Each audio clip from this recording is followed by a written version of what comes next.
Mi hijo me pidió las contraseñas por mi seguridad. No esperaba que yo tuviera cuentas en 3 países. Jamás pensé que mi propio hijo me vería como una amenaza. Hoy, voy a contarte algo que nunca pensé que contaría. Y si tú, por un segundo, sientes que esto parece familiar, solo te pido que dejes un like y te suscribas. Va a ayudarme a continuar desahogándome. Era un martes gris en Barcelona, de esos días donde la humedad se pega a la ropa y hace que todo se sienta más pesado. Yo estaba en mi cocina, esa cocina donde había preparado miles de comidas para mi familia durante 40 años.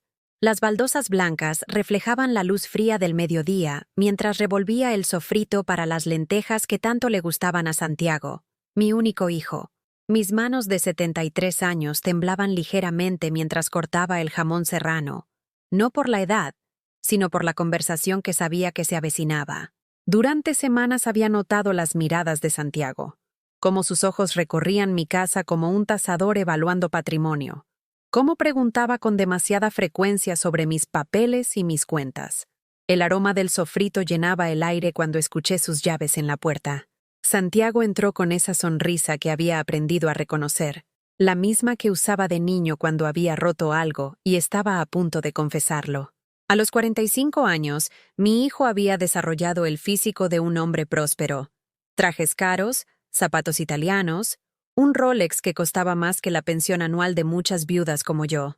«Huele delicioso, mamá», dijo, besando mi frente con esa ternura calculada que me helaba la sangre. Se sentó en la mesa de madera que había comprado cuando él tenía 5 años. Esa mesa donde había hecho sus deberes, donde había llorado por sus primeros desamores, donde había anunciado su boda con Carmen. Serví las lentejas en su plato favorito, el de cerámica azul con pequeñas flores que había traído de Talavera de la Reina hace décadas. Santiago comió con apetito, hablando de su trabajo en la consultoría financiera, de los clientes millonarios que manejaba, de las inversiones en criptomonedas que lo habían hecho ganar una fortuna considerable el año anterior. «Mamá», dijo finalmente, limpiándose la boca con la servilleta bordada a mano que mi madre me había enseñado a hacer. «Necesitamos hablar de algo importante». Mi corazón se aceleró. Dejé mi cuchara a un lado y lo miré a esos ojos castaños que eran idénticos a los de su padre, mi querido Miguel, quien había muerto hace 15 años de un infarto fulminante. «Es sobre tus finanzas, mamá. Carmen y yo hemos estado preocupados. Ya no eres tan joven y manejar dinero se está volviendo complicado para ti». Sus palabras cayeron sobre mí como piedras frías. «¿Complicado?», pregunté, mi voz apenas un susurro. «Sí, mamá. Te olvidas de las cosas. A veces no recuerdas si pagaste las facturas. El otro día me dijiste 3 veces la misma historia sobre la vecina. ¿Y bueno?». Hizo una pausa, tomando mi mano con una falsa ternura que me dio náuseas. «Papá ya no está para cuidarte. Solo me tienes a mí». La manipulación era tan sutil, tan perfectamente ejecutada, que por un momento dudé de mi propia lucidez. ¿Realmente estaba perdiendo la memoria? ¿Realmente había repetido la historia de Doña Esperanza? «Lo que necesito», continuó Santiago, sacando su teléfono móvil, «son las contraseñas de tus cuentas bancarias, las claves de acceso online, los datos de tus inversiones. Es por tu seguridad, mamá. Si te pasa algo, alguien tiene que poder ayudarte». Sentí como si una mano invisible me estuviera ahorcando lentamente. Durante 73 años había cuidado de mi dinero con la meticulosidad de una hormiga. Había construido mi patrimonio peso a peso, euro a euro. Había navegado por crisis económicas. Había aprendido sobre mercados de valores cuando las mujeres de mi generación apenas sabían firmar cheques. «¿Mis contraseñas?», repetí, como si no hubiera entendido. «Todas, mamá. El banco, las tarjetas de crédito, cualquier cuenta de ahorro que tengas. Carmen puede ayudarte a organizarlo todo en una hoja de cálculo. Ella estudió administración, ¿recuerdas?». Por supuesto que recordaba. También recordaba cómo Carmen había dejado de trabajar después de casarse con Santiago, cómo había desarrollado una afición por las carteras de diseñador y los viajes a destinos exóticos que mi hijo financiaba con el dinero que ganaba asesorando a otros sobre cómo multiplicar sus fortunas. Hijo, dije, eligiendo mis palabras cuidadosamente, ¿por qué tienes tanta prisa con esto? Su sonrisa se tensó ligeramente. No es prisa, mamá, es prudencia. Además, francamente, ya no necesitas tanto control sobre tu dinero. Ya viviste tu vida, ya disfrutaste. Ahora es tiempo de que nosotros construyamos nuestro futuro. El silencio que siguió fue ensordecedor.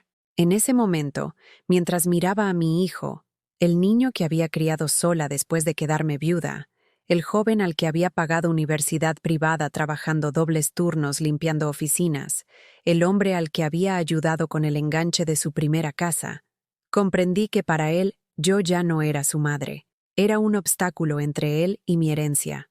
Santiago, dije finalmente, mi voz temblando pero firme. Necesito tiempo para pensarlo. Su rostro se endureció por primera vez en la conversación. ¿Tiempo para qué, mamá? ¿No confías en mí? ¿Acaso crees que tu propio hijo te va a robar? La ironía de sus palabras me golpeó como una bofetada, porque eso era exactamente lo que estaba haciendo, robándome, no con pistola ni máscara, sino con sonrisas falsas y manipulación emocional. Esa noche, después de que Santiago se marchara con una despedida fría y una promesa de hablar pronto, me senté en mi sillón favorito, ese de terciopelo verde que había comprado en un mercadillo de pulgas 30 años atrás. La casa se sentía demasiado grande, demasiado silenciosa, demasiado llena de recuerdos de un amor que aparentemente había sido unilateral. Miré las fotografías en la repisa. Santiago de bebé en mis brazos, Santiago graduándose del colegio, Santiago en su boda sonriendo radiante mientras yo, vestida de azul marino, sostenía su brazo con orgullo maternal. En ninguna de esas fotos podía ver al hombre que había estado en mi mesa esa tarde, con ojos calculadores valuando mi patrimonio como si yo fuera un activo financiero a liquidar. Lo que Santiago no sabía, lo que ninguno de ellos sabía, era que esta vieja confundida tenía cuentas en 3 países, inversiones en fondos privados y un patrimonio que había construido durante décadas de sacrificio silencioso. Y ahora, por primera vez en mi vida, iba a usar ese poder. Esa noche no pude dormir. Me quedé despierta en la cama recordando todo lo que había hecho por Santiago, cada sacrificio que él parecía haber olvidado convenientemente. La luz de la farola se filtraba por las cortinas de encaje que había cosido a mano durante uno de mis embarazos perdidos. Esos bebés que nunca llegaron después de Santiago, dejándome con la certeza de que él sería mi único legado en este mundo. Recordé vívidamente el día que Miguel murió. Santiago tenía 30 años entonces, recién casado con Carmen, viviendo en un apartamento que yo había ayudado a financiar porque los jóvenes necesitan un empujón. Cuando mi esposo se desplomó en la cocina esa mañana de abril, con el café aún humeando en la mesa, yo me quedé no solo sin compañero de vida, sino sin el ingreso principal de la casa. Miguel trabajaba en una fábrica textil en Sabadell. Ganaba un sueldo decente que nos permitía vivir sin lujos, pero con dignidad. Cuando murió, la pensión de viudedad que me dieron era ridícula, 600 euros al mes. ¿Cómo iba a mantener esta casa con 600 euros? ¿Cómo iba a pagar los gastos, la comida, los medicamentos que empezaban a acumularse con la edad? Santiago vino al funeral con traje negro y lágrimas que parecían genuinas. Me abrazó y me susurró al oído. «No te preocupes, mamá. Yo me voy a hacer cargo de todo». Esas palabras me consolaron entonces. Ahora, 15 años después, comprendía que hacerse cargo para él significaba algo muy diferente a lo que yo había entendido. Porque lo cierto es que yo fui quien se hizo cargo de todo. A los 58 años, cuando la mayoría de mis amigas empezaban a hablar de jubilación y nietos, yo tuve que reinventarme completamente. Comencé limpiando oficinas de madrugada, desde las 5 hasta las 9 de la mañana, antes de que llegaran los empleados. Después corría a casa, me cambiaba de ropa, y me iba a cuidar a la señora Montserrat, una anciana catalana de 90 años que me pagaba 300 euros al mes por hacerle compañía, prepararle la comida y asegurarme de que tomara sus medicamentos.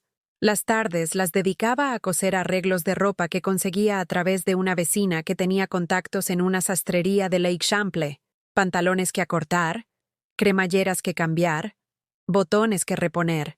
Mis dedos se volvieron expertos en puntadas invisibles. Mis ojos se acostumbraron a trabajar bajo luz artificial hasta altas horas de la madrugada. Cada euro que ganaba lo dividía meticulosamente. Una parte para los gastos básicos de la casa, otra para la comida, una pequeña porción para emergencias médicas, y el resto, por pequeño que fuera, para ahorro. Llevaba una libreta azul donde anotaba cada gasto, cada ingreso, cada centavo que entraba y salía de mis manos gastadas por el trabajo. Pero Santiago no lo sabía. No sabía que su madre trabajaba 3 empleos para mantener la casa donde él había crecido, para preservar los recuerdos de su infancia intactos en cada rincón. Cuando venía a visitarme los domingos, yo ya había guardado los productos de limpieza, había escondido la máquina de coser, había fingido que era una jubilada normal que vivía de su pensión. ¿Por qué mentí? Porque tenía miedo de que me viera como una carga, porque quería que sintiera orgullo de su madre, no lástima, porque el amor de madre a veces te hace creer que proteger a tus hijos de la realidad es más importante que ser honesta sobre tu propia lucha. Durante esos primeros años de viudedad, Santiago venía religiosamente los domingos. Traía a Carmen, que entonces aún fingía simpatía hacia mí, y más tarde trajeron a su hija, mi nieta Lucía. Yo preparaba paellas dominicales que me costaban casi 1/4 parte de mi presupuesto semanal, pero veía cómo Santiago se relajaba en el sofá de su infancia, cómo Lucía jugaba en el mismo patio donde él había aprendido a caminar, y sentía que cada euro gastado valía la pena. Un domingo, cuando Lucía tenía unos 8 años, escuché una conversación que debería haberme abierto los ojos. Carmen estaba en el teléfono en el patio, pensando que yo no podía oírla desde la cocina, hablando con su hermana. Sí, venimos a casa de la suegra todos los domingos. Es un rollo, pero Santiago se siente culpable si no lo hacemos. Además, la vieja nos da de comer gratis, y con lo cara que está la vida.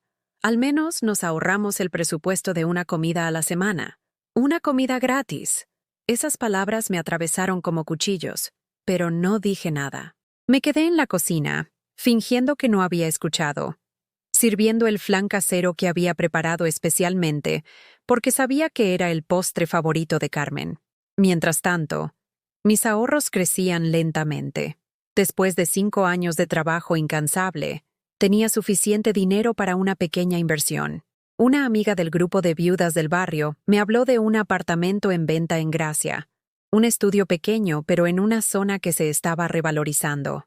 Es una oportunidad, me dijo Rosario mientras tomábamos café en el bar de la esquina. Los precios van a subir. Mi yerno trabaja en una inmobiliaria y dice que esa zona va a estar de moda en unos años. Compré el apartamento con todos mis ahorros, más un pequeño préstamo que negocié con el banco. Era la primera vez en mi vida que tomaba una decisión financiera importante por mi cuenta, sin consultar con un hombre, sin pedir permiso a nadie. Firmé los papeles con manos temblorosas, pero con una determinación que no sabía que poseía.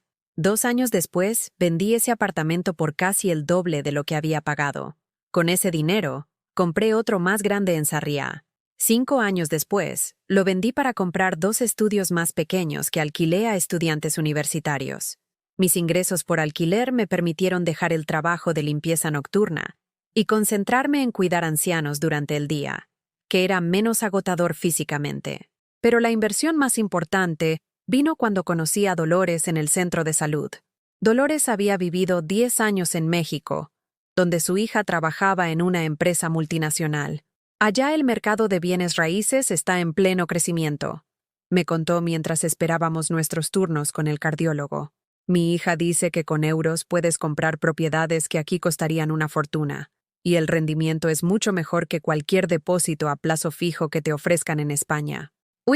6 meses después, yo tenía un apartamento en Guadalajara, México. Lo compré a distancia, con la ayuda de un abogado que Dolores me recomendó. Un hombre serio y confiable que me envió fotos, videos, documentos legales traducidos. Era un apartamento de 2 habitaciones en una zona residencial tranquila, que alquilé inmediatamente a una familia de profesionales jóvenes. Cuando Santiago cumplió 40 años, yo ya tenía un patrimonio considerable distribuido en 3 propiedades, las 2 en Barcelona y una en México. Pero él seguía viendo a su madre como una viuda que vivía de una pensión modesta, que necesitaba su visita dominical para sentirse menos sola, que dependía de su generosidad ocasional, porque Santiago era generoso. Hay que reconocerlo. Por mi cumpleaños me regalaba perfumes caros que yo nunca usaba, porque me recordaban demasiado a Carmen. En Navidad me daba dinero, para que te compres algo bonito, mamá. En el Día de la Madre aparecía con flores y chocolate, poses perfectas para las fotos que Carmen subía a Instagram con hashtags como familia feliz y ¡Iau, suegra maravillosa! Pero nunca, ni una sola vez en 15 años, me preguntó si necesitaba ayuda real. Nunca se ofreció a acompañarme al médico cuando empecé a tener problemas de presión arterial. Nunca notó que yo compraba la ropa en tiendas de segunda mano, mientras él se paseaba con relojes de miles de euros. Nunca se dio cuenta de que guardaba las sobras de sus visitas dominicales para cenar entre semana, porque así podía ahorrar en comida. El amor, descubrí con los años, puede ser completamente unilateral. Puedes amar a alguien con cada fibra de tu ser, sacrificar todo por su bienestar, y esa persona puede verte simplemente como parte del paisaje de su vida, algo que siempre estará ahí sin que ellos tengan que hacer esfuerzo alguno para mantenerlo. La última inversión que hice fue la más arriesgada, un fondo de inversión en Uruguay, que me recomendó el asesor financiero del banco cuando fui a renovar un depósito a plazo fijo. Señora Martínez, me dijo revisando mis cuentas con una expresión de sorpresa mal disimulada. Con el capital que maneja, podría diversificar mejor sus activos. Tenemos productos en mercados emergentes que están dando rendimientos excelentes. 3 países, 3 monedas diferentes, 3 fuentes de ingresos que Santiago desconocía por completo. Y ahora, después de 15 años construyendo este patrimonio en silencio, mi hijo quería las contraseñas de mis cuentas por mi seguridad. Pero lo que Santiago no sabía era que yo había empezado a notar cosas. Pequeñas cosas que al principio atribuí a mi imaginación, pero que con el tiempo formaron un patrón demasiado claro para ignorar. Todo comenzó 3 meses antes de aquella conversación en mi cocina. Era mi cumpleaños número 73, y como cada año, había preparado una cena especial esperando a mi familia. Había gastado casi 200 euros en ingredientes para hacer el bacalao a la vizcaína que tanto le gustaba a Santiago. Había comprado vino Rioja del bueno. Había encargado una tarta de trufa en la pastelería de la Rambla Cataluña, donde íbamos cuando él era pequeño. La mesa estaba puesta para 4 personas: Santiago, Carmen, Lucía y yo. Había puesto mis mejores platos, los de porcelana china que habían sido de mi madre, con cubiertos de plata que brillaban bajo la luz del comedor. Incluso había comprado flores frescas, rosas rojas que me costaron 25 euros, pero que llenaban la habitación con su perfume dulce. A las 8 de la noche, la hora acordada, yo estaba sentada en el sofá con mi vestido azul marino, ese que me había comprado especialmente para la ocasión, porque Carmen una vez había comentado que el azul me quedaba bien. El bacalao se mantenía caliente en el horno. El vino respiraba en la mesa. Las velas esperaban ser encendidas. A las 8:30 llamé a Santiago. El teléfono sonó hasta que saltó el buzón de voz. «Hola, soy yo», dije con voz alegre, aunque ya empezaba a sentir una punzada de ansiedad en el estómago. «¿Todo bien? Os esperamos para cenar». A las 9 llamé de nuevo. Esta vez Santiago contestó, pero había ruido de fondo. Música, voces, risas. Estaba en algún restaurante. «Ah, mamá, perdón. Se me olvidó completamente. Estamos cenando con unos clientes de Carmen. Es importante para su nuevo trabajo, ¿sabes? ¿Podemos dejarlo para otro día?» «¿Para otro día?», repetí, mirando la mesa perfectamente puesta, sintiendo cómo el aroma del bacalao llenaba mi casa vacía. «Sí, mamá, no seas dramática. Un cumpleaños es solo un día cualquiera cuando tienes 73 años. Ya no eres una niña», colgó antes de que pudiera responder. Me quedé allí sentada, en mi vestido azul marino, mirando las velas sin encender y la comida que se enfriaba lentamente. No lloré. Ni siquiera sentí tristeza inicialmente. Lo que sentí fue algo mucho peor. Una comprensión fría y cortante de que para mi hijo, yo era invisible cuando no lo convenía. Esa noche guardé la comida en tuppers, apagué las luces del comedor y me fui a la cama sin cenar. Pero antes de dormir, hice algo que nunca había hecho. Abrí una libreta nueva y escribí la fecha. 3 de octubre, 2023. Santiago olvidó mi cumpleaños. Estaba cenando con clientes. No lo sabía entonces, pero esa libreta se convertiría en mi salvación. 2 semanas después, me desperté con fiebre alta y escalofríos que me hacían castañetear los dientes. Era gripe, pero una gripe fuerte que me dejó postrada en cama durante 5 días. El primer día intenté levantarme para hacer las tareas básicas, preparar té, tomar medicamentos, pero me desplomé en la cocina, mareada y débil. Llamé a Santiago desde el suelo de la cocina, con voz ronca y apenas audible. «Hijo, estoy muy enferma. Creo que necesito que alguien venga a... Mamá, es malísimo momento. Carmen está con una presentación importante en el trabajo, y yo tengo una reunión con inversores que llevan meses programando. ¿No puedes llamar a una farmacia que haga entrega a domicilio? Para medicamentos y eso». «No es solo medicamentos, Santiago. No puedo ni levantarme de la cama. Solo necesito que alguien... Mamá, por favor. No puedes depender de nosotros para cada pequeño problema. Ya eres adulta. Arreglátelas como has hecho toda la vida». El teléfono se quedó mudo. Yo seguía tirada en el suelo de la cocina, temblando de fiebre, mientras mi hijo, el hombre que yo había criado, alimentado, educado, me decía que me las arreglara sola. Fue mi vecina, la señora Pilar, quien me salvó. Escuchó ruidos extraños en mi apartamento y se preocupó lo suficiente como para usar las llaves de emergencia que le había dado años atrás. Me encontró deshidratada, con 40 grados de fiebre, hablando incoherencias. «Dios mío, Elena», me dijo mientras me ayudaba a llegar a la cama. «¿Dónde está tu hijo? ¿Por qué no está aquí cuidándote?» No supe qué responder. ¿Cómo explicar que tu único hijo, la persona que se supone que más te ama en el mundo, considera que tu enfermedad es una inconveniencia menor en su agenda ocupada? Pilar se quedó conmigo esos 5 días. Me preparó sopas, me obligó a beber líquidos, me llevó al médico cuando la fiebre no bajaba. Cuando finalmente me recuperé, Santiago apareció con flores del supermercado y una sonrisa radiante. «Mamá, qué bien te ves. Me dijeron que estuviste un poco pachucha. Qué bueno que ya estás mejor». «¿Te dijeron?», pregunté. «¿Quién te dijo?» «Carmen vio a tu vecina en el mercado y le comentó que habías estado enferma. Menos mal que no fue nada serio». Nada serio. 5 días de fiebre alta, delirando sola en mi cama. Podría haber sido un coma diabético, un infarto, una neumonía. Pero para Santiago no fue nada serio, porque no murió su fuente de herencia futura. Esa tarde, después de que se fuera, escribí en mi libreta: 18 de octubre, 2023. Estuve 5 días enferma con fiebre alta. Santiago no vino. Dijo que tenía reuniones importantes. Pilar me cuidó. En noviembre, Lucía cumplió 18 años.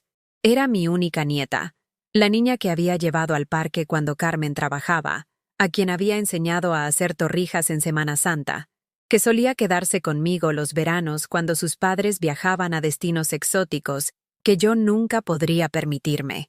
Había comprado su regalo con 2 meses de anticipación, una cadena de oro con un colgante que había pertenecido a mi madre.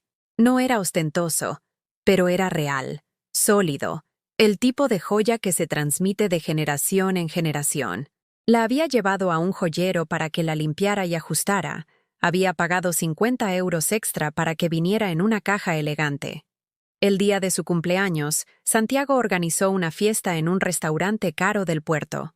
Cuando llegué con mi regalo cuidadosamente envuelto, Lucía estaba rodeada de amigas de su edad, todas con ropa de marcas que costaban más que mi pensión mensual. «¡Abuela!», me gritó, pero sin levantarse de su silla, sin apartar los ojos de su teléfono móvil donde estaba subiendo fotos a Instagram. Extendió la mano hacia mi regalo sin mirarme. Cuando abrió la caja y vio la cadena, su expresión cambió completamente. ¿Esto es oro de verdad?, preguntó, examinando el colgante con una mueca de desdén. Sí, cariño, era de tu bisabuela. Pensé que te gustaría tener algo con historia familiar. Es muy anticuado, abuela. Además, soy alérgica al oro amarillo. Solo uso oro blanco o platino. Se la pasó a Carmen sin ceremonia alguna. Mamá, ¿puedes guardar esto? Tal vez pueda venderlo y comprarme algo que realmente me guste. Venderlo. Quería vender la cadena de mi madre, una mujer que había trabajado en una fábrica textil durante 40 años para poder comprar esa joya modesta, para comprarse algo que realmente le gustara. Carmen tomó la cadena con una sonrisa falsa. Claro, cariño. Tu abuela entiende, ¿verdad, Elena? Los gustos de los jóvenes son diferentes ahora. Esa noche escribí en mi libreta.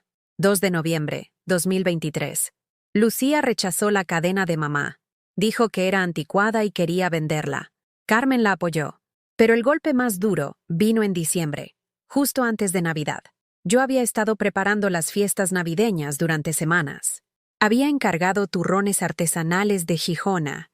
Había comprado jamón ibérico de bellota, el mejor que pude permitirme, y había pasado días enteros preparando mantecados caseros siguiendo la receta de mi abuela. La casa olía a canela y almendras. Las luces del árbol de Navidad creaban un ambiente cálido y acogedor. También había comprado regalos. Para Santiago, una camisa de seda italiana que había visto en el escaparate de una boutique y que sabía que le encantaría. Para Carmen, un perfume francés que había mencionado en una conversación meses atrás. Para Lucía, después del episodio de la cadena, había optado por algo más moderno. Un bolso de cuero de una marca que vi que seguía en Instagram. Gasté casi 1.000 euros en esa Navidad. 1.000 euros de mi pensión y mis ahorros, porque quería que fuera especial. Porque intuía, aunque no quería admitirlo, que algo estaba cambiando entre nosotros, y tenía la esperanza desesperada de que un gesto de amor pudiera reparar lo que se estaba quebrando. El día de Nochebuena, me levanté temprano para empezar a preparar la cena. Sopa de galets, como mandaba la tradición catalana, seguida de lubina a la sal con guarnición de verduras asadas. Había puesto la mesa con mi mantelería de lino blanco. Había encendido velas aromáticas. Había preparado cada detalle para que fuera una noche perfecta. A las 5 de la tarde sonó mi teléfono. Era Carmen. Elena, tengo que darte una mala noticia. No vamos a poder ir esta noche. La familia de Santiago ha organizado una cena sorpresa en un restaurante muy exclusivo del Passeig de Gracia. Es una oportunidad única para hacer networking con gente muy importante del sector financiero. Mi corazón se detuvo. ¿La familia de Santiago? Pero Carmen, yo soy la familia de Santiago. Ay, Elena, no seas dramática. Ya sabes a qué me refiero. Los primos de Madrid, los tíos que tienen el negocio de importación, gente con contactos, con dinero de verdad. Santiago no puede perderse esta oportunidad por una cena casera. Por una cena casera. 20 horas de preparación, 1.000 euros en ingredientes y regalos, 40 años de tradiciones navideñas, reducidas a una cena casera.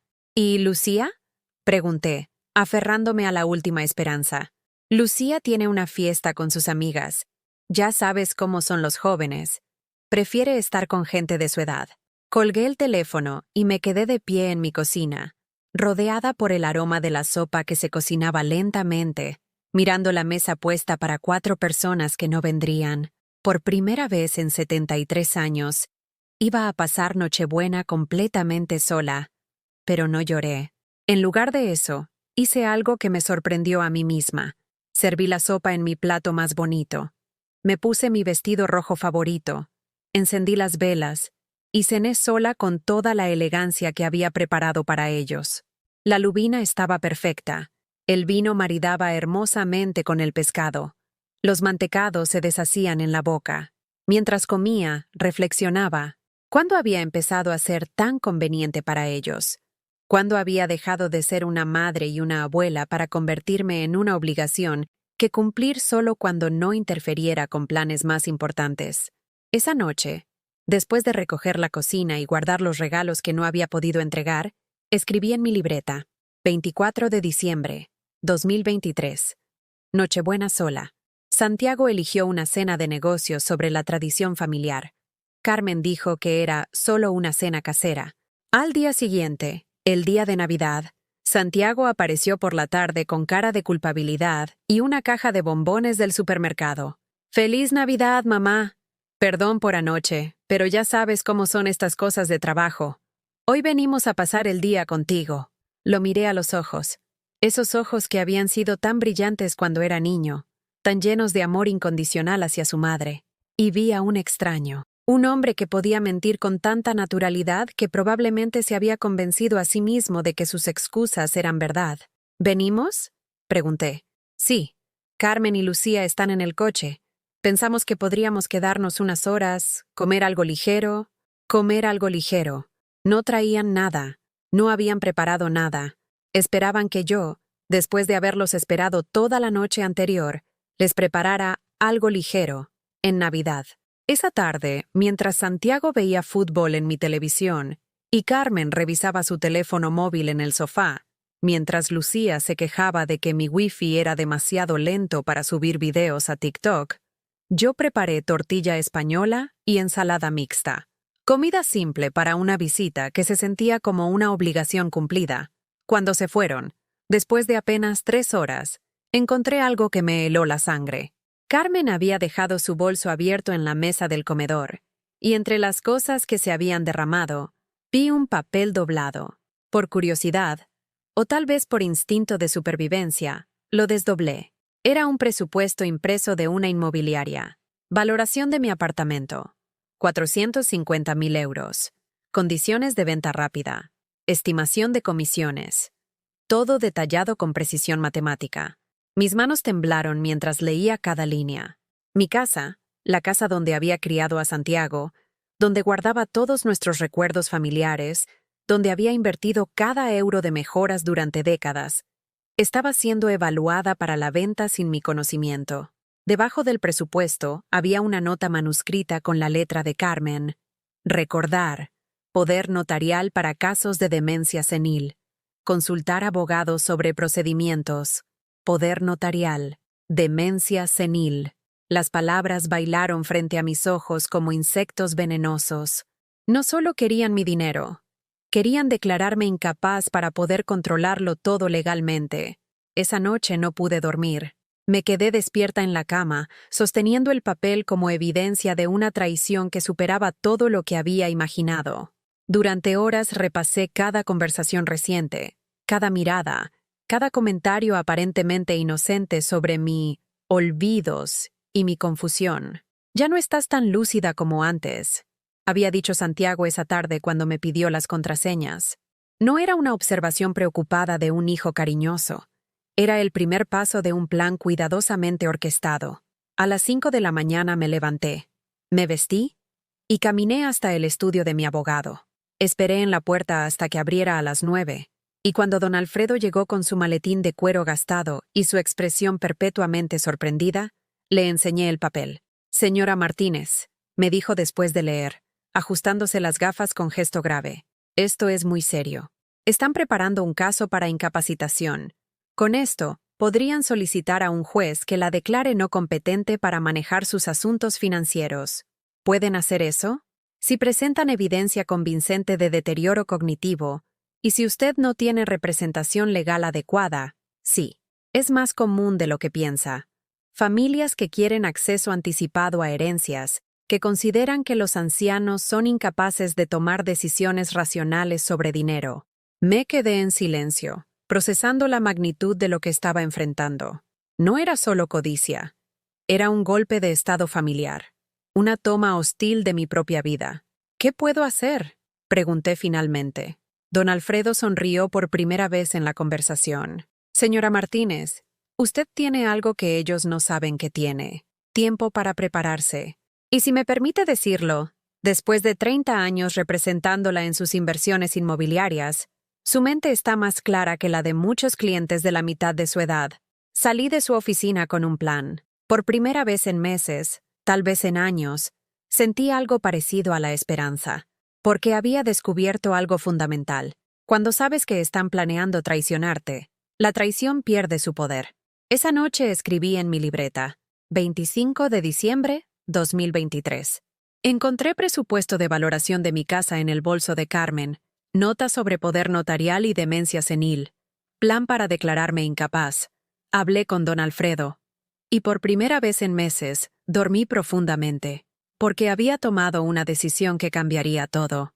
Los siguientes días los dediqué a algo que no había hecho en años, actuar únicamente en mi propio beneficio. Me levanté cada mañana sin la ansiedad habitual de esperar llamadas de Santiago, sin la preocupación constante de si estaba cumpliendo adecuadamente mi papel de madre disponible y abnegada. En lugar de eso, me vestí con cuidado, no con la ropa gastada que usaba para las tareas domésticas, sino con mis mejores conjuntos, y salí a caminar por Barcelona, como si fuera una turista en mi propia ciudad. Visité el Parque Güell, algo que no había hecho en décadas porque siempre estaba demasiado ocupada cuidando de otros. Me senté en los bancos de mosaico de Gaudí y observé a las familias que paseaban, a las parejas de ancianos que se tomaban fotos, a los jóvenes que reían sin preocupaciones. Por primera vez en años, nadie sabía dónde estaba. No había dejado notas explicando mis movimientos, no había avisado de mis planes, no había pedido permiso a nadie para usar mi tiempo como me diera la gana. La sensación era embriagadora y aterradora a la vez. El martes siguiente, tomé una decisión que habría sido impensable una semana antes. Desactivé las transferencias automáticas que enviaba mensualmente a la cuenta de Santiago. 500 euros que le mandaba religiosamente cada mes desde que se casó, dinero que él había empezado a considerar como un derecho adquirido más que como un regalo de su madre. Cuando llegué al banco, la señorita que me atendía me miró con curiosidad mientras procesaba mi solicitud. ¿Está segura, señora Martínez? Estos pagos llevan activos más de 10 años. ¿Quiere cancelarlos definitivamente o solo suspenderlos temporalmente? Definitivamente, respondí, y mi voz sonó más firme de lo que me había escuchado en meses. Y quiero cambiar todas las claves de acceso a mis cuentas. Todas. Mientras esperaba que imprimieran los nuevos códigos, reflexioné sobre esos 500 euros mensuales. En 10 años, había transferido 60.000 euros a mi hijo, dinero que él nunca había agradecido explícitamente. Quedaba por sentado como si fuera una renta básica universal pagada por el simple hecho de existir. ¿En qué se gastaba ese dinero? En cenas en restaurantes donde un plato costaba más que mi compra semanal en el mercado. En ropa de marca que cambiaba cada temporada. En gadgets tecnológicos que reemplazaba antes de que se estropearan los anteriores. En vacaciones en destinos exóticos donde se sacaba fotos para Instagram, mientras yo me quedaba sola en Barcelona, regando sus plantas cuando viajaban. Esa misma tarde hice algo más radical. Llamé a mi inquilino en Guadalajara. Era un hombre joven, ingeniero de sistemas, que siempre pagaba puntualmente y cuidaba el apartamento como si fuera suyo. Durante 5 años había sido el inquilino perfecto, y yo había mantenido el alquiler por debajo del precio de mercado porque me caía bien y quería ayudarlo. Señor Ramírez, le dije por videollamada, viendo su cara sorprendida en la pantalla de mi tableta, quería informarle que a partir del próximo mes voy a ajustar el precio del alquiler a las tarifas actuales del mercado. Ah, ¿sí? ¿Puedo preguntar por qué, señora Elena? ¿He hecho algo mal? Al contrario, ha sido usted un inquilino ejemplar. Pero he decidido que ya es hora de que mis propiedades generen el rendimiento que merecen. El nuevo precio será de $800 mensuales en lugar de 500. Era un aumento significativo, pero seguía siendo justo según los precios actuales de la zona. El señor Ramírez lo aceptó sin protestar. Incluso me agradeció por haberle dado tanto tiempo con un alquiler tan favorable. Cuando colgué, calculé rápidamente. $300 adicionales cada mes equivalían a más de 3.000 euros anuales extra. Dinero que había estado regalando por ser generosa, mientras mi propio hijo conspiraba para quitarme todo lo que tenía. También llamé a mi gestor financiero en Uruguay. Durante años había mantenido mis inversiones en fondos conservadores, con bajo riesgo y rendimientos modestos, porque me habían educado para creer que las mujeres mayores no debían arriesgar su patrimonio en operaciones especulativas. Don Carlos, le dije, quiero reevaluar mi cartera de inversiones. Estoy interesada en opciones con mayor potencial de crecimiento. Señora Martínez, me alegra escucharla tan decidida. Tenemos algunos fondos de mercados emergentes que están dando excelentes dividendos este año. También hay oportunidades en criptomonedas estables que podrían diversificar su patrimonio considerablemente. Criptomonedas. La palabra me había sonado extraña y peligrosa durante años, asociada en mi mente con especulación irresponsable y pérdidas catastróficas. Pero mientras hablaba con don Carlos, comprendí que mi resistencia no se basaba en conocimiento, sino en el miedo que me habían inculcado sobre mi propia capacidad para tomar decisiones financieras complejas. Explíqueme las opciones, le dije, y no me hable como si fuera una anciana confundida. Hábleme como le hablaría a cualquier cliente inteligente que quiere maximizar sus retornos. El cambio en su tono fue inmediato. Durante la siguiente hora discutimos estrategias de inversión, análisis de mercado, proyecciones de crecimiento. Descubrí que tenía mucho más conocimiento financiero del que había reconocido, producto de décadas observando, aprendiendo, tomando decisiones acertadas por instinto más que por educación formal. Al final de la conversación había rebalanceado mi cartera completamente, moviendo fondos hacia inversiones más agresivas que podrían duplicar mis rendimientos anuales. Era un riesgo calculado, pero por primera vez en mi vida estaba tomando riesgos para mi propio beneficio en lugar de sacrificarme por la seguridad de otros. Esa noche cociné algo que no había preparado en años, mi plato favorito. No el plato favorito de Santiago, ni lo que le gustaba a Carmen, ni lo que toleraría a Lucía. Preparé rape a la plancha con salsa de almendras, exactamente como me gustaba a mí, con el punto de sal preciso y las especias que me recordaban a mi juventud. Puse la mesa para una persona con mis mejores platos, encendí velas, abrí una botella de cava que había estado guardando para una ocasión especial. Mientras comía, reflexioné sobre algo profundo. Llevaba décadas sin saber cuáles eran realmente mis gustos, mis preferencias, mis deseos. Había subsumido mi identidad tan completamente en mi papel de madre y abuela que había olvidado quién era Elena Martínez más allá de su función de cuidadora. El rape estaba perfecto. El cava burbujeaba alegremente en mi copa. La casa estaba en silencio, pero no era el silencio opresivo de la soledad forzada. Era el silencio elegido de alguien que había decidido disfrutar de su propia compañía. Después de cenar, me senté en mi butaca favorita con una taza de té y mi libreta. Pero en lugar de anotar otra humillación o decepción, escribí algo diferente. 2 de enero, 2024. Primer día sin transferencia automática a Santiago. Aumenté alquiler en México. Rebalanceé inversiones en Uruguay. Cené rape a la plancha porque es lo que quería comer. Me siento libre. El teléfono sonó mientras escribía. Era Santiago. Y su tono de voz era diferente. Había una nota de ansiedad que no había escuchado en años. Mamá, hay un problema con la transferencia mensual. El banco dice que fue cancelada. ¿Sabes algo de eso? Sí, respondí simplemente. Yo la cancelé. Hubo un silencio largo al otro lado de la línea. ¿La cancelaste? ¿Por qué? ¿Es por lo de Navidad? Ya te pedí perdón por eso, mamá. No es por Navidad, Santiago. Es porque he decidido que ya no voy a regalar dinero a personas que me consideran una molestia. ¿Una molestia? Mamá, nunca he dicho eso. Eres mi madre. Te quiero. La palabra quiero sonó hueca, desesperada, como si la hubiera sacado de un manual de emergencias familiares. Era la primera vez en años que Santiago me decía que me quería, y solo porque había cortado su flujo de efectivo mensual. Si me quieres, le dije, sorprendiéndome de la calma en mi propia voz, tendrás que demostrarlo de maneras que no involucren mi dinero. Colgué antes de que pudiera responder. Mi corazón latía rápidamente, pero no de miedo o tristeza. Era la adrenalina de alguien que acababa de saltar de un paracaídas y descubrió que podía volar. Esa noche dormí mejor que en meses. No hubo pesadillas sobre pobreza o abandono. No hubo ansiedad sobre si Santiago me llamaría al día siguiente. Por primera vez en años, me fui a la cama sin preocuparme por nadie más que por mí misma.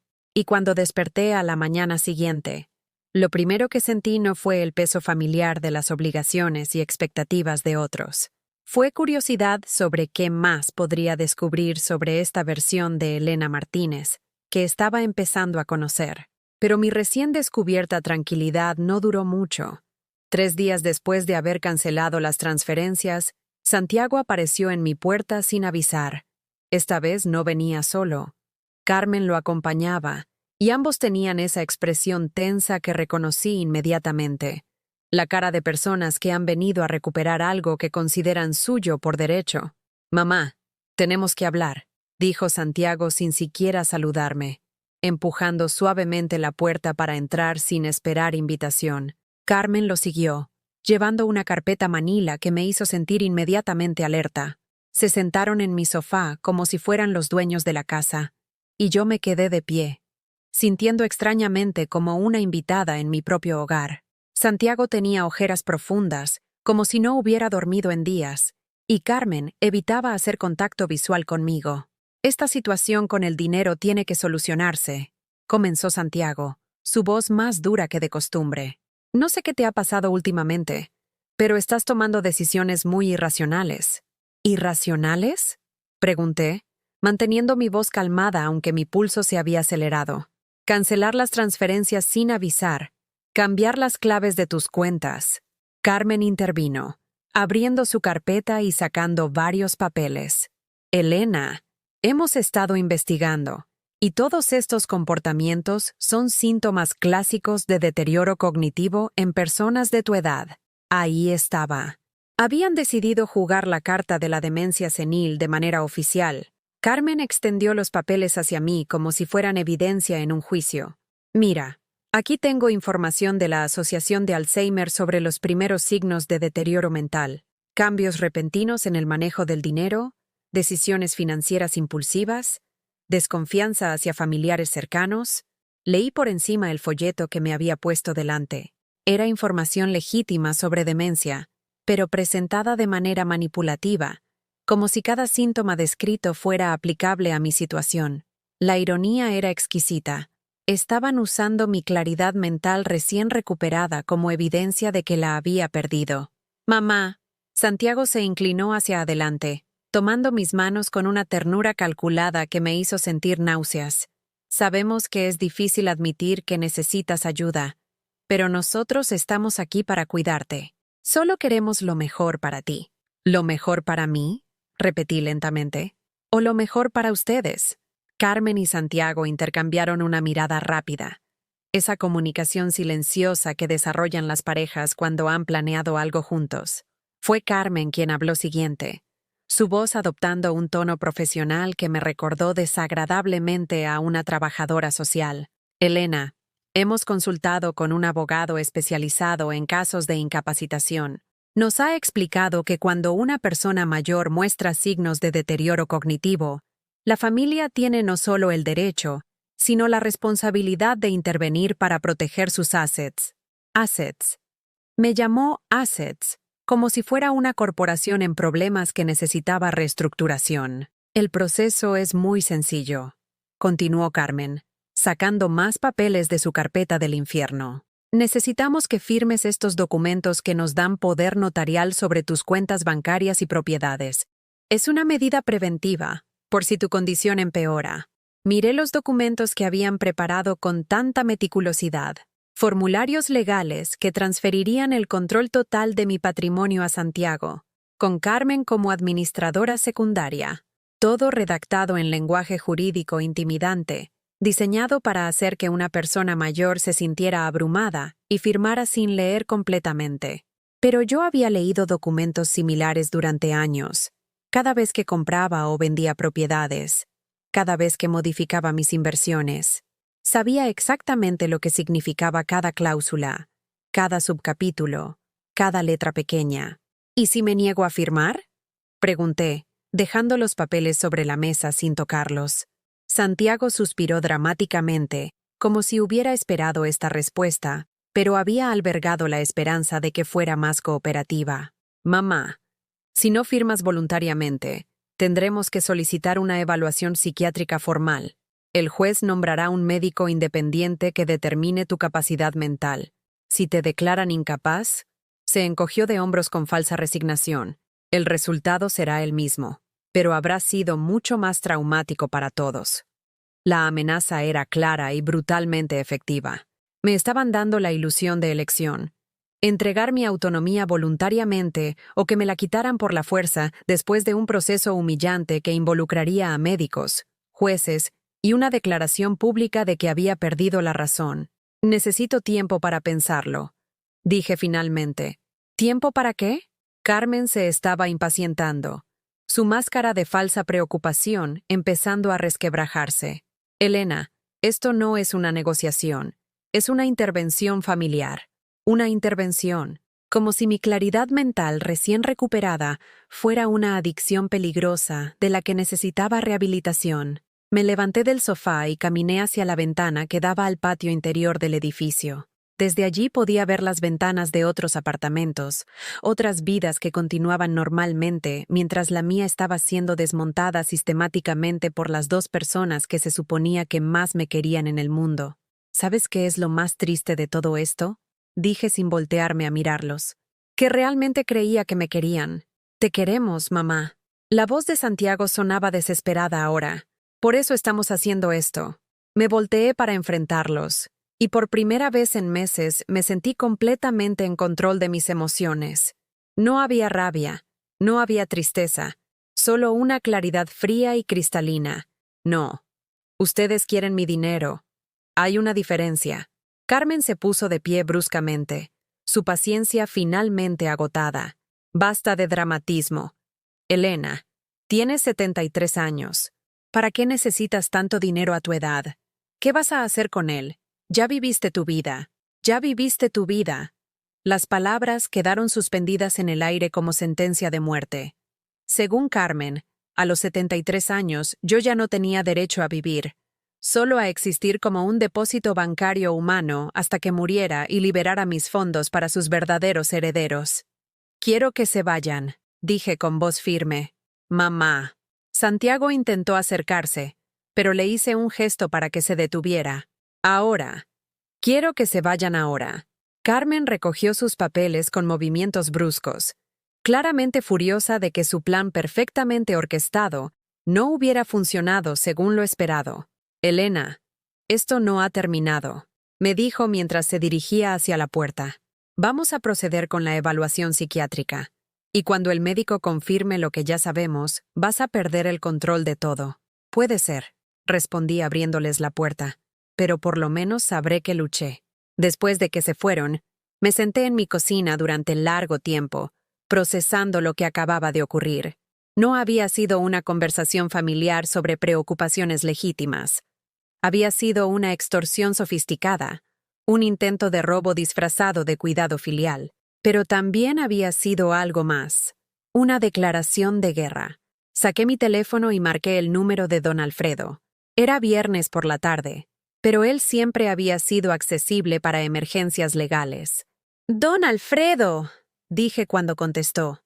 «Necesito verlo urgentemente. Acaban de intentar forzarme a firmar un poder notarial y han amenazado con solicitar una evaluación psiquiátrica si no coopero. Venga inmediatamente a mi oficina», me dijo sin dudarlo, «y traiga cualquier documento que le hayan dejado. Vamos a preparar una defensa». Una defensa. Por primera vez en meses, no me sentía sola en esta batalla. Mientras me preparaba para salir, miré mi reflejo en el espejo del recibidor. La mujer que me devolvía la mirada no era la misma que había estado llorando en silencio durante meses. Esta mujer tenía los ojos claros, la espalda recta, la mandíbula firme. Esta mujer iba a pelear. Y si Santiago y Carmen querían una guerra por mi patrimonio, descubrirían que habían subestimado gravemente a su oponente. La oficina de don Alfredo era un refugio de madera oscura y libros jurídicos que me tranquilizaba desde que había pisado allí por primera vez 30 años atrás. Él me recibió con la seriedad de alguien que había visto demasiadas tragedias familiares como para sorprenderse por otra más. «Señora Martínez», me dijo mientras revisaba los documentos que Carmen había traído. «Esto es un caso clásico de abuso financiero familiar. Han preparado un esquema muy sofisticado para apoderarse de sus bienes. Pasamos las siguientes 3 horas desarrollando una estrategia de defensa que me devolvió la esperanza en la justicia. Don Alfredo había visto casos similares antes. Hijos que consideraban la longevidad de sus padres como un obstáculo a su propia prosperidad. Familias que transformaban el amor filial en una operación de adquisición hostil. Lo primero que vamos a hacer, explicó mientras tomaba notas en su letra impecable, es solicitar una evaluación psiquiátrica independiente. Usted la pagará directamente, escogerá al médico, y demostraremos que su capacidad mental está completamente intacta. ¿Y si intentan impedir que yo elija al médico? No pueden. Mientras usted no haya sido declarada legalmente incapaz, tiene derecho a elegir su propia representación médica. Además, sonrió con una expresión que me recordó a un general experimentado planeando una batalla. Tengo contactos con psiquiatras geriátricos que se especializan en casos de manipulación familiar. Saben reconocer la diferencia entre demencia real y abuso emocional. Don Alfredo también me ayudó a preparar algo que nunca había considerado. Un testamento hermético que protegería mi patrimonio de futuras manipulaciones. Durante años había operado con un testamento simple que dejaba todo a Santiago, porque era lo que se esperaba de una madre viuda. Ahora entendía que esa generosidad automática había sido interpretada como debilidad. Vamos a crear un fideicomiso irrevocable, me explicó, donde usted mantiene control total de sus bienes durante su vida, pero después de su muerte, los beneficiarios serán personas o instituciones que usted designe. Si Santiago o Carmen intentan impugnar el testamento alegando incapacidad mental, tendremos evidencia médica y legal que demuestre que todas las decisiones fueron tomadas en pleno uso de sus facultades. Salí de su oficina sintiéndome blindada legalmente, pero también emocionalmente agotada. La idea de que necesitara protegerme legalmente de mi propio hijo me producía una tristeza que no sabía cómo procesar. Había criado a Santiago para que fuera honesto, trabajador, leal. ¿En qué momento se había transformado en alguien capaz de conspirar para robarme? Esa noche, en lugar de quedarme en casa rumiando sobre la traición, tomé una decisión que me sorprendió a mí misma. Salí a cenar sola a un restaurante. No a un lugar económico donde pidiera el menú del día, sino a un restaurante elegante en el Passeig de Gracia, donde nunca me había atrevido a entrar, porque me parecía demasiado lujoso para una mujer sola. El maître me recibió con cortesía profesional y me asignó una mesa junto a la ventana con vista a la avenida iluminada. Pedí lubina en costra de sal y una copa de albariño, platos que me gustaban pero que nunca cocinaba en casa porque a Santiago no le gustaba el pescado y a Carmen le parecían demasiado simples. Mientras esperaba la comida, observé a las otras personas que cenaban. Parejas de mi edad que hablaban animadamente, grupos de amigas que reían sin inhibiciones, incluso otras mujeres solas que leían libros o revisaban sus teléfonos sin parecer necesitar la aprobación de nadie para disfrutar de una buena cena. ¿Cuándo había empezado a creer que necesitaba justificación para gastar mi propio dinero en mi propio placer? La lubina estaba perfecta, y el vino maridaba hermosamente con el pescado. Por primera vez en décadas, nadie me criticó por mis elecciones culinarias. Nadie sugirió que era demasiado extravagante o innecesariamente caro. Era simplemente una mujer de 73 años disfrutando de una cena que podía permitirse en un restaurante que había elegido libremente. Cuando llegó la cuenta, no sentí la ansiedad habitual de revisar cada euro gastado. El precio equivalía aproximadamente a lo que solía gastar en los ingredientes para una de las cenas dominicales que preparaba para Santiago y su familia. La diferencia era que esta vez, yo había sido la única beneficiaria de mi generosidad. Al caminar de regreso a casa por las calles iluminadas de Barcelona, me detuve frente al escaparate de una boutique que vendía ropa elegante para mujeres maduras. Durante años había pasado por delante de esa tienda, admirando secretamente los conjuntos bien cortados y los accesorios refinados, pero siempre con la justificación automática de que no tenía dónde usar esas cosas. Ahora me pregunté, ¿por qué necesitaba una ocasión especial para usar ropa bonita? ¿Por qué no podía ser la ocasión especial simplemente el hecho de estar viva, de tener salud, de tener los medios económicos para comprar lo que me gustara? A la mañana siguiente regresé a esa boutique. La dependienta, una mujer elegante de unos 50 años, me ayudó a escoger un conjunto completo, una blusa de seda en tono azul cobalto que resaltaba el color de mis ojos, una falda de lana con un corte moderno pero apropiado para mi edad, una chaqueta coordinada que me daba un aspecto profesional y sofisticado. «Se ve usted hermosa», me dijo mientras me miraba en el espejo del probador. «Este color le queda perfecto».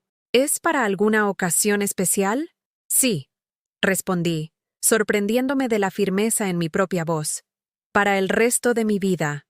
También compré zapatos nuevos, un bolso de cuero italiano que había estado admirando en el escaparate, y hasta un frasco de perfume francés que me recordaba a las violetas que crecían en el patio de la casa de mi abuela cuando era niña. Cuando regresé a casa cargada de bolsas elegantes, me sentí como una adolescente que acababa de descubrir el poder de comprar con su propio dinero. No era consumismo irresponsable. Era la celebración de una mujer que había trabajado durante 50 años para tener la libertad de gastarse su patrimonio en lo que le diera la gana. Esa tarde, vestida con mi conjunto nuevo, me tomé una serie de fotografías en mi apartamento. No selfies casuales, sino retratos cuidadosamente compuestos donde me veía elegante, segura, próspera. Fotos de una mujer que tenía control total sobre su vida y sus decisiones. Las subí a Instagram, la cuenta que había creado años atrás, pero que nunca había usado porque Santiago consideraba que las redes sociales eran inapropiadas para personas de tu edad. La primera foto que publiqué me mostraba sonriendo en mi sala, con el texto: 73 años y recién empezando a vivir. A vida sin límites. Mujer liberada. Nunca es demasiado tarde. En cuestión de horas, los comentarios empezaron a llegar. Mujeres de mi edad que me felicitaban por mi aspecto, que compartían sus propias historias de liberación tardía, que me animaban a seguir siendo una inspiración para todas nosotras. Una mujer desde Sevilla me escribió: «Elena, tu publicación me ha dado el valor para dejar a mi hijo adulto que vive en mi casa sin pagar alquiler ni ayudar con los gastos. Gracias por recordarme que merezco respeto». Otra desde Valencia comentó: «Mi nuera me ha estado presionando para que le dé las llaves de mi apartamento de la playa por si necesitas ayuda. Después de leer tu historia, le he dicho que no. Mi casa, mis reglas». Me di cuenta de que no estaba sola. Había toda una comunidad de mujeres mayores que habían vivido experiencias similares, que habían sido manipuladas por familias que confundían amor con acceso a recursos financieros. Al compartir mi historia, había encontrado no solo validación, sino inspiración para seguir adelante. Esa noche preparé una cena especial para una sola persona: salmón a la plancha con verduras asadas y una copa de prosecco italiano. Puse música clásica de fondo, encendí velas aromáticas y convertí mi comedor en un restaurante privado donde yo era simultáneamente la chef, la mesera y la única cliente que importaba. Mientras cenaba, reflexioné sobre los cambios que había experimentado en las últimas semanas. No solo había recuperado el control de mis finanzas y mi patrimonio, había redescubierto quién era Elena Martínez cuando no estaba definida por su función de servir a otros.